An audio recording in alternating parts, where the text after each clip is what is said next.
बीड येथील ओबीसींचा महाएल्गार मेळावा स्थगित। माननीय नामदार छगन भुजबळ साहेबांनी हृदयापासून आपल्या ओबीसी बांधवांना साथ घातली ती बीड येथे आयोजित केलेल्या ओबीसींचा महाएल्गार मेळाव्याला मोठ्या संख्येने उपस्थित राहण्याची आणि त्याला प्रतिसाद देत ओबीसी बांधवांनी मोठ्या संख्येने बीड येथे जाण्यासाठी तयारी केली।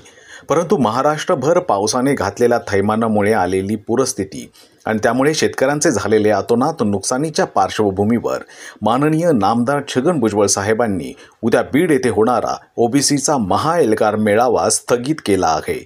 याला म्हणतात खरा जननायक आणि जनतेच्या मनातला खरा राजा, जो जनतेच्या झालेल्या आणि होत असलेल्या हालअपेष्टांची जाणीव ठेवतो, आपल्या मागण्यांसाठी आग्रही परंतु इतरांसारखा मुंबईला वेठीस धरणाऱ्या बेजबाबदार व्यक्तींसारखा नाही आणि हीच त्यांची वेगळी ओळख त्यांना खरा जननायक म्हणून उच्च ठरवते। त्याचबरोबर भुजबळ साहेबांनी आग्रहाने आपल्या कार्यकर्त्यांना सूचना केल्या आहेत की त्यांनी आपल्या पूरग्रस्त बांधवांना जिथे शक्य होईल तिथे आणि जितकी शक्य होईल तितकी मदत करावी। ही पूर परिस्थिती ओसरल्यावर आणि जनतेची स्थिती पूर्वपदावर आल्यानंतर ओबीसी महाएल्गार मेळाव्याची दिशा ठरवली जाईल असे भुजबळ साहेबांनी सांगितले आहे।